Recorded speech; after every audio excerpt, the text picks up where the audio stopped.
everyone. Today is Sunday, the 9th of November, and I am at the residence of Derrick, the Paske. Paske. Yeah, EH sort of. Yeah.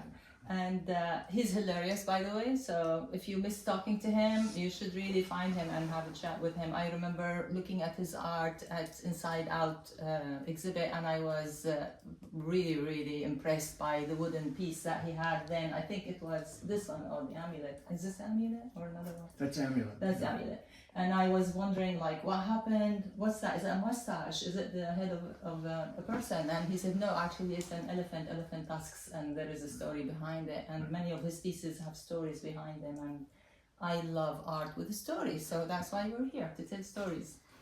So the first thing I would like to ask you, Derrick, is about your definition of an artist. Who is an artist in your point of view?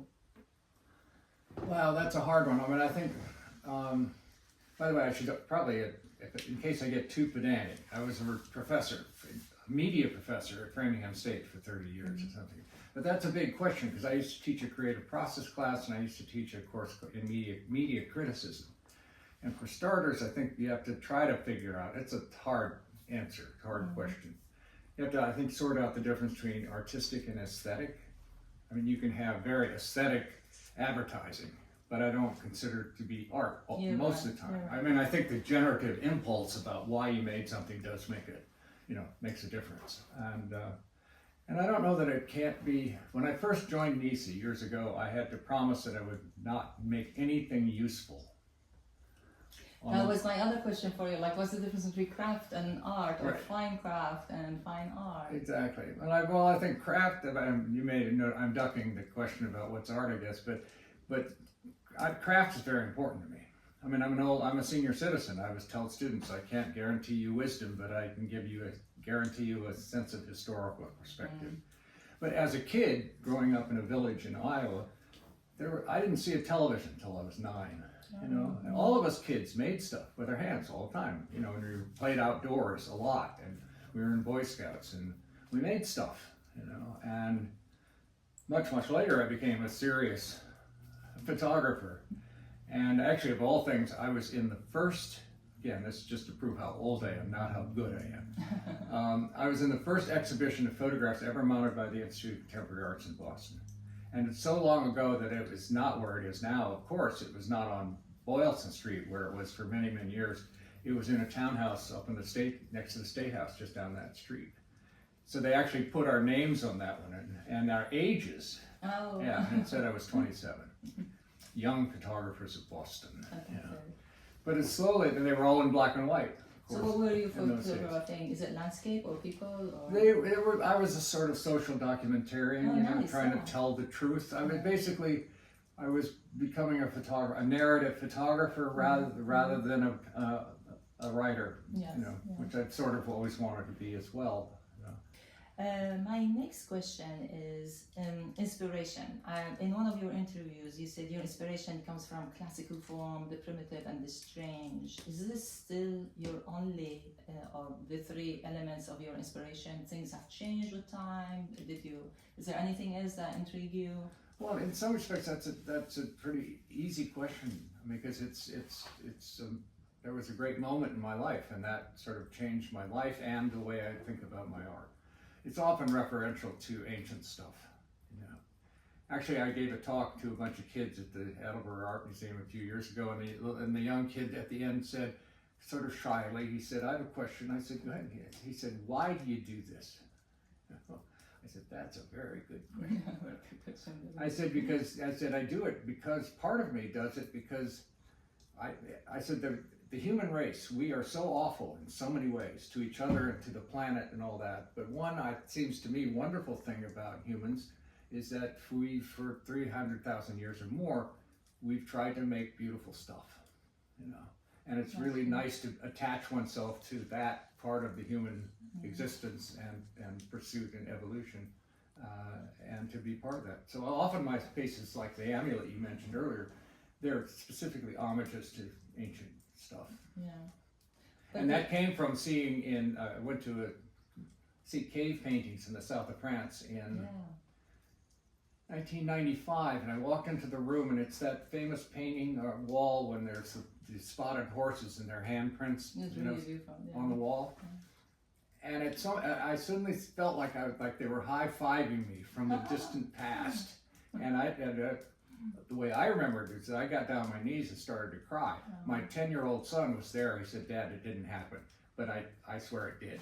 So I think one of the things that baffled me is your latest work of the Barbie heads, because you went from all these natural materials, whether it's wood or stone or metal, into all of a sudden plastic. So what happened in that process of thinking? So I started making a series of reliquaries, and they were not necessarily religious, and they certainly don't mean to be anti-religious, but they're sort of spoofing the veneration of failed belief systems. But then related to that were the reliquaries were ossuaries, the containers for bones. They would often unearth in medieval and odd times. They would unearth the graves and just put the jumble of bones in another container. So I made a piece called Ossuary Barbie.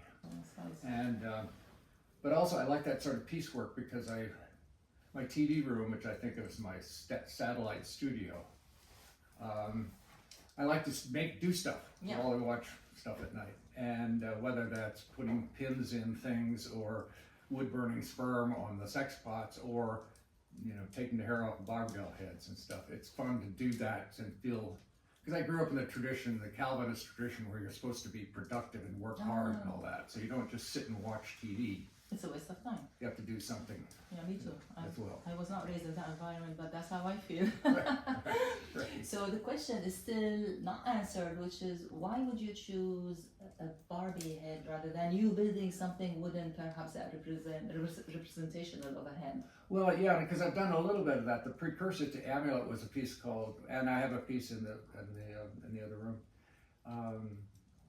a head, a primitive head. It's actually my homage to the oldest known wood sculpture on the planet, dating, Neolithic, probably 10,000 years ago. And well, one is I'm not that great a carver, to tell you the truth, and I'm often humbled by, my betters in the past, and the ancient past, and currently. But also, some of that, the Barbie's a leftover of my media professor career. Because I taught a course called Media, Society, Self, and it's partly about how media is intertwined with affecting society, and society affects it, and also it affects our sense of ourselves. And a big part of that was always sort of what media images do to young women. And Barbie dolls are an obvious case of that, advertising in lots of ways. I mean, it can happen to men too. What a male student once said, he said, "I feel really oppressed sometimes when I go out of the supermarket aisle and there are all those pictures of beautiful women or handsome men on the magazines, and I feel inadequate because of it." So a friend of mine who's a retired psychologist, she said, "What's the first feeling you had when you first thought about Barbies?" And I said, "It was sadness, So it's partly that, and also just the, poking fun of myself and not taking myself so seriously. I mean, I can get pretty earnest, So it's partly to be playful and ironic, certainly. And, but that's a wonderful message. That's really good. I'm very glad that you elaborated so we understand the thinking behind that work. Is that your latest work, or is there something else that you have done? Well, no, I've been working on another slightly provocative thing called the Coco de Mer. This is an actual Coco de Mer, fondly called the butt nut in the tradition. But it's the biggest nut in the world, and it comes from islands off of Madagascar. And they float across to South Africa, and my ex-mother-in-law from South Africa gave me this nut about 40 years ago. So I'm making a bigger version of this. Why did you wait 40 years? I think it looked great on a coffee table. Have a big walnut butt nut. Anyway. It's lovely. I love it.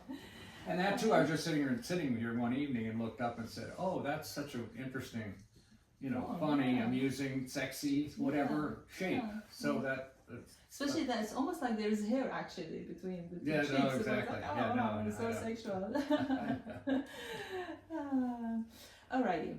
My last question for you is about limitations. What do you think? It seems like you have an abundance of art and ideas and fun. And what are the limitations there? Is there anything that you feel limiting you, whether in your way of thinking or expressing, or the process, or the media that you're using? Well, yes. I mean, I think the one is just the physicality of wood and the machinery that you need to work it. I mean, you can always glue them together. You can make a stack of stuff and all that. But otherwise, they're very distinct. The way I work, I mean, most people, if they know what a lathe is at all, they think you make baseball bats or balusters or something. And that's not what I do. I do faceplate turning. It's called, you shape something between spindles, and then you hold it by one end somehow and then hollow it. Tedious business, but it's, anyway, can be done. So there are real... Like this one. Well, that's an odd one. Yeah, that's an oddball piece. I've never shown it. That's a... It's almost like a basket. Yeah, it's a Dutch elm.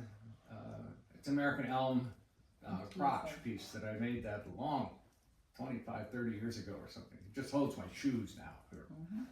But the piece that I made, I should quickly say, I work on a series of things. So those are progressively, there's a series of reliquaries, there's a series of so-called desperate measures.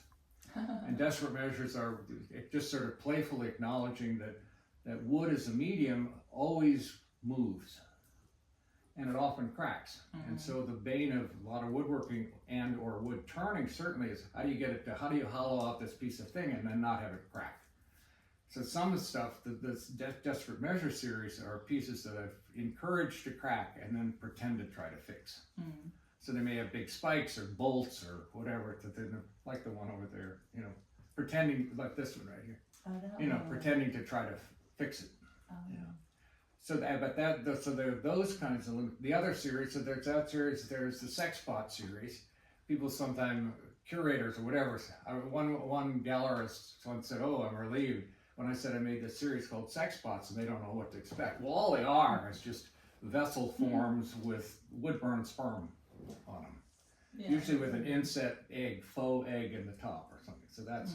But the first one, anyway, I've made 16 of them.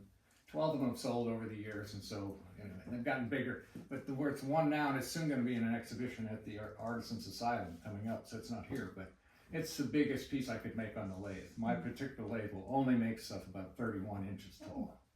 So there's that kind of limit until you start piecing things together. And you can't make and what I also miss, I think, is being able to be gestural.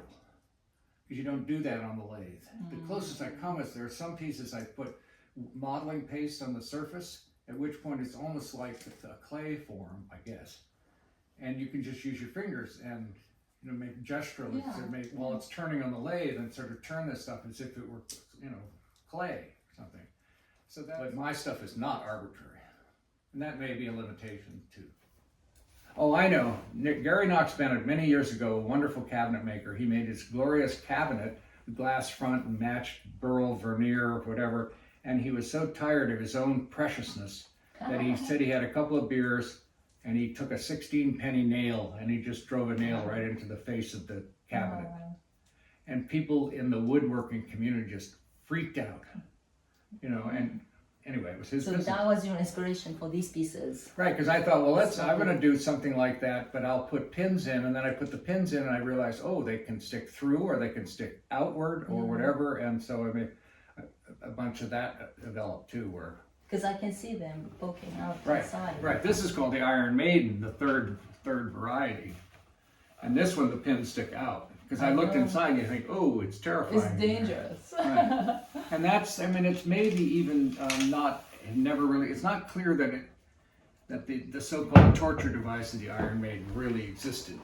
Although there was a show in the Renaissance it might have been like Ripley's Believe It or Not. They did a thing about medieval times. In the Renaissance, everybody's always looking backward. And supposedly it's this cabinet that closes with knives, and it's roughly in the shape of a human, not necessarily a woman. But so that became the Iron Maiden.